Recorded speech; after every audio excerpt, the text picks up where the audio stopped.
आप सबका स्वागत है ग्रंथ साधन यूट्यूब चैनल पर।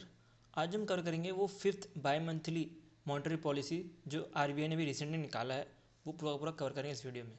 पहले तो आप देख सकते हो इसमें रेपो रेट 6.5% लिखा है। आप ये पढ़ लो, ऐसे मुझे बोल के कुछ फ़ायदा होगा नहीं। आप इसमें पॉज करके एक बार वीडियो पूरा देख लो। जो इंपॉर्टेंट पॉइंट्स है मैं वो बता देता हूँ।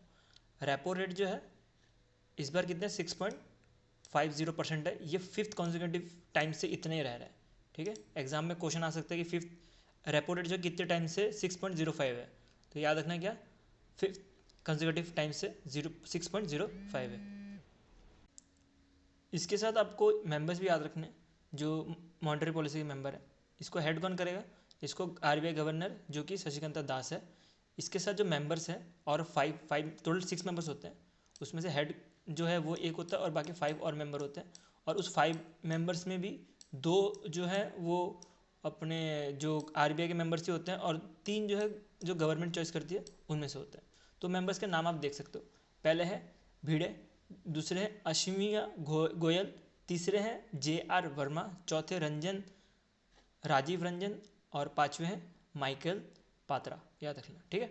इसमें से अब एक और क्वेश्चन बना था पिछली बार कि आरबीआई में जो MPC है इसमें जो कितने फीमेल्स हैं, ये क्वेश्चन आया था। तो आपको ध्यान देना है, इसमें से अभी एक ही फीमेल है अभी तक। ठीक है, जो फिफ्थ मॉनेटरी पॉलिसी है तब तक एक ही फीमेल है। नेक्स्ट एग्जाम में क्या होता पूछ ले, तो इसको भी ध्यान देना है। अब जो नेक्स्ट मॉनेटरी पॉलिसी है वो फरवरी में होने वाला है, शेड्यूल्ड नेक्स्ट जो होने वाला है। अभी का पेपर दिसंबर में हुआ है। ठीक है, इसके साथ कुछ और भी डेटा रिलीज़ किया गया है। रियल GDP ग्रोथ प्रोजेक्शन, इसमें आपको ये बहुत सारे दिख रहे होंगे। इसमें से जो इंपॉर्टेंट है मैं वो बता देता हूँ, अगर आप पढ़ना चाहो तो बाकी भी पढ़ लेना। इसमें से जो FY 2024 Q3 है ये इंपॉर्टेंट है क्योंकि अभी भी निकाला गया है। ये 6.5% पर रखा गया है और बाकी जो है Q4 के लिए 6% में रखा गया। ये थोड़ा एरर हो गया, टाइपिंग मिस्टेक हो गई इधर। तो Q4 के लिए 6% पर रखा गया है।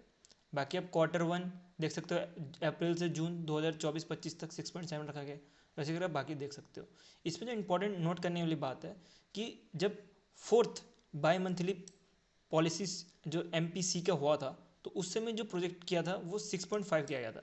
लेकिन अभी जो फिफ्थ वाला हुआ है उसमें GDP प्रोजेक्शन किया गया है, रियल GDP प्रोजेक्शन वो 7 किया गया है। ये इंपॉर्टेंट है। ठीक है, प्रीवियस कितना किया गया था? जो फोर्थ था उसमें 6.5 और अभी जो फिफ्थ वाला मॉनेटरी पॉलिसी हुई है उसमें रियल GDP हमारे इंडिया का 7 प्रोजेक्ट किया गया है। और ये इम्प्रूवमेंट ये जो डिफरेंट सेक्टर्स हैं, कंस्ट्रक्शन सेक्टर, फिर डिफरेंट सेक्टर ग्रो करने की वजह से हुआ है। हम सारे के सारे सेक्टर्स याद रखने की ज़रूरत नहीं है क्योंकि बहुत सारे सेक्टर्स हैं। अब बात करते हैं इन्फ्लेशन। जो फाइनेंशियल ईयर 2024 है इसमें जो है 5.4% रखा गया है और अब बाकी क्वार्टर्स का देख सकते हो जो 2025 का है। इसके साथ ही कुछ और इम्पॉर्टेंट न्यूज़ भी रिलीज़ किया गया है आरबीआई के थ्रू, जो कि मैंने शॉर्ट्स में ही पढ़ा है। मैं आपको इधर भी एक बार दिखा देता हूँ। आरबीआई ने जो है UPI ट्रांजेक्शन का लिमिट फॉर हॉस्पिटल और एजुकेशन इंस्टीट्यूट को 5 लाख तक बढ़ा दिया गया है।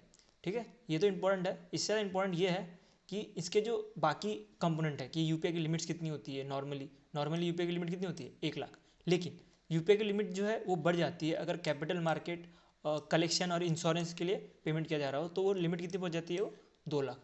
और अगर आप रिटेल डायरेक्ट स्कीम या तो IPO के लिए अगर कर रहे हो सब्सक्रिप्शन तो वो लिमिट बढ़ के हो जाती है 5 लाख। ये एग्जाम में पूछा जाता है तो ये भी ध्यान रखना।